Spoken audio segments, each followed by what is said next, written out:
திருச்சி அருகே இருந்த அந்த பெரிய மாம்பழ தோட்டத்தை எல்லோரும் சுந்தரமூர்த்தி பண்ணைன்னு தான் சொல்லுவாங்க. அந்த ஊர்ல பணம், செல்வாக்கு, மரியாதை மூன்றும் இருந்த மனிதர் சுந்தரமூர்த்தி. 45 வயது, வெள்ளை வேட்டி, கம்பீர நடை, குறைவா பேசுவார். ஆனா அவரை பற்றி ஊர்ல இன்னொரு பேச்சும் இருந்தது. முதலாளி யாரிடமும் சிரிச்சு பேச மாட்டாராம். ஆனா அந்த பழக்கம் மாற ஆரம்பிச்சது ஒரு பெண் அந்த தோட்டத்துக்கு வேலைக்கு வந்த பிறகுதான். அவள் பெயர் மல்லிகா. கணவன் குடிகாரன். வீட்டை விட்டு ஓடி போனவன் 2 வருஷமா தனியா வாழ்ந்து கொண்டிருந்தாள். ஆனா அவளை பார்த்தவுடன் யாராலும் அவள் வாழ்க்கை கஷ்டம்னு சொல்ல முடியாது. எப்போதும் அழகா சேலை கட்டுவாள். முடியில் பூ, கண்களில் ஒருவித தைரியம். சிரிச்சா எதிரில் இருக்கிறவங்க மறுபடியும் திரும்பி பார்க்கணும் போல இருக்கும். முதல் நாள் வேலைக்கு வந்தபோதே சுந்தரமூர்த்தி அவளை கவனித்தார். புதுசா வந்தவங்களா? ஆமா முதலாளி. பெயர்? மல்லிகா. அவள் மெதுவாக சொல்லும்போது கூட அவர் கண்கள் அவளை விட்டு விலகவில்லை. அடுத்த சில நாட்களில் மல்லிகாவை பார்க்கிறதுக்காகவே அவர் தோட்டத்துக்கு அதிக நேரம் வர ஆரம்பித்தார். அவளும் அதை கவனித்தாள். ஒரு நாள் காலை மற்ற வேலைக்காரிகள் எல்லாம் அங்கிருந்த மாம்பழங்களை கூலங்களில் அடுக்கி கொண்டிருந்தார்கள். மல்லிகா மட்டும் ஏணியில் நின்று பழம் பறித்து கொண்டிருந்தாள். அந்த நேரம் அவள் கால் வலிக்கியது. ஐயோ!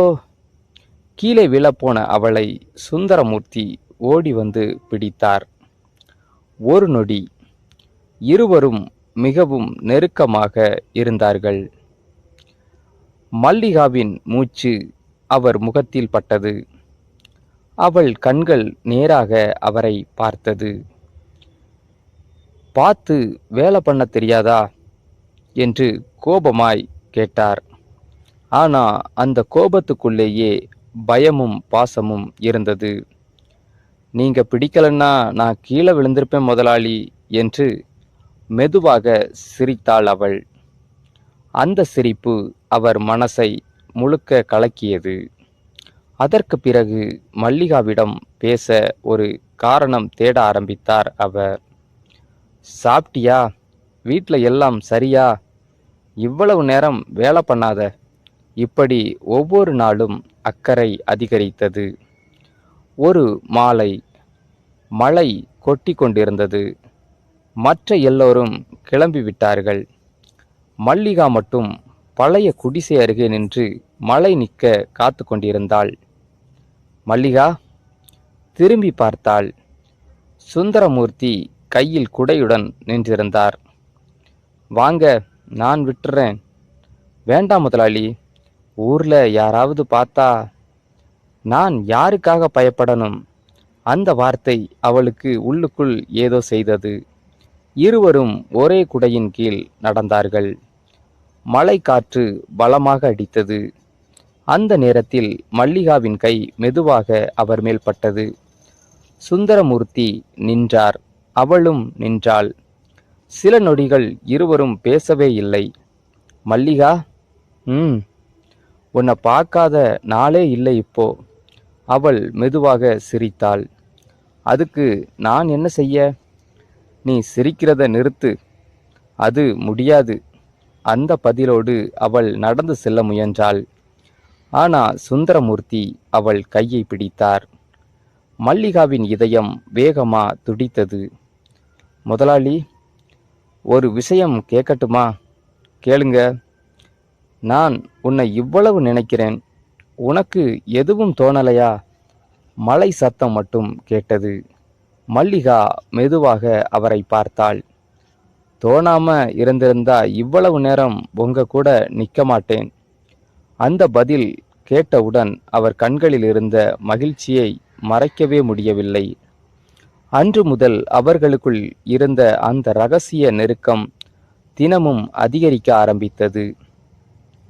தோட்டத்தின் பின்புறம் இருந்த பழைய மோட்டார் ரூம் இருவருக்கும் பிடித்த இடமாக மாறிவிட்டது. மற்ற வேலைக்காரர்கள் கிளம்பிய பிறகு மல்லிகா அங்கே செல்வாள். சுந்தரமூர்த்தியும் சில நிமிடங்களில் வந்து விடுவார். இன்னைக்கு ஏன் லேட் என்று அவள் கேட்பாள்.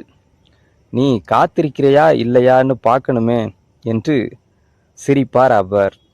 அந்த சின்ன சின்ன பேச்சுக்களே அவர்களுக்குள் பெரிய காதலாக மாறியது. ஒரு நாள் மல்லிகா சிவப்பு சேலையில் வந்திருந்தாள். அவளை பார்த்த சுந்தரமூர்த்தி கண்களை மாற்ற முடியாமல் நின்றார். என்ன அப்படி பார்க்குறீங்க? இந்த தோட்டத்துல மல்லிகைப்பூவுக்கு கூட இவ்வளவு வாசனை இருக்காது. அவள் வெட்கப்பட்டு தலை குனிந்தாள். அந்த இரவு நில ஒளியில் தோட்டம் முழுக்க வெள்ளையாக இருந்தது. மோட்டார் ரூம் வெளியே நின்று கொண்டிருந்த மல்லிகாவை மெதுவாக அருகில் இழுத்தார் அவர். யாராவது வந்துடுவாங்க என்று மெதுவாகச் சொன்னாள் அவள். வரட்டும் முதலாளி. இங்க நான் முதலாளி இல்லை, உன்னை நினைச்சு தூங்க முடியாம இருக்கும் மனிதன். அந்த வார்த்தையை கேட்டவுடன் மல்லிகா அமைதியாக அவரின் மார்பில் சாய்ந்தாள். தோட்ட காற்று மெதுவாக வீசியது. தொலைவில் மலை வாசனை. அந்த இரவு இருவருடைய வாழ்க்கையிலும் மறக்க முடியாத இரவாக மாறியது. இந்த ஸ்டோரி உங்களுக்கு பிடிச்சிருந்தா லைக் பண்ணுங்க, ஷேர் பண்ணுங்க, கமெண்ட் பண்ணுங்க. நம்ம பேஜை ஃபாலோ பண்ணுங்க.